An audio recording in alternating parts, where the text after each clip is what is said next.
Day 3 त्रिशंकु story Ayodhya की पवित्र धरती पर जहां भगवान श्री राम का वंश फला फूला, वहीं एक ऐसा राजा हुआ जिसने अपनी महत्वाकांक्षा से देवताओं को भी चुनौती दे दी।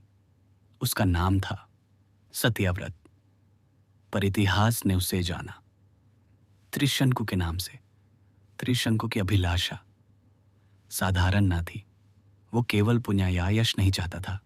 उसका सपना था अपने शरीर सहित स्वर्ग आरोहण।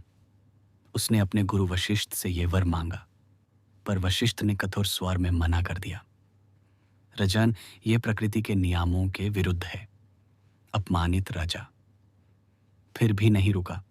उसने प्रयास किया, परंतु वशिष्ठ के पुत्रों ने उससे शाप दिया, तू त्रिशंकु बनेगा, आधा यहान आधा वहान। उस क्षण से उसका नाम ही उसकी नियति बन गया, हताश त्रिशंकु। पहुंच गया महान तपस्वी ऋषि विश्वामित्रा के चरणों में। विश्वामित्रा, जिनकी आंखों में सदियों का वैर और तप की अग्नि धाधक रही थी, उन्होंने राजा की प्रार्थना सुनी और संकल्प लिया, अगर वशिष्ठ नहीं तो मैं तेरे लिए स्वर्ग का द्वार खोलूंगा। महायज्ञ आरंभ हुआ। अग्नि की लपटें आकाश छू रही थी। मंत्रों की गूंज से दिशाएं कांप उठी और अचानक त्रिशंकु अपने शरीर सहित स्वर्ग की ओर उड़ चला। परंतु देवेंद्र इंद्र क्रोधित हुए। उन्होंने त्रिशंकु को लात मारकर धकेल दिया।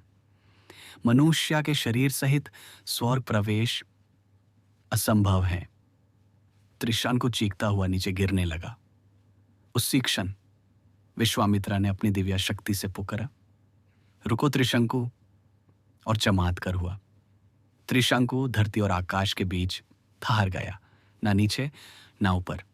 विश्वामित्रा ने क्रोध में नया संकल्प लिया, अगर इंद्र तुझे स्वर्ग से निकालते हैं तो मैं तेरे लिए नया स्वर्ग रचूंगा।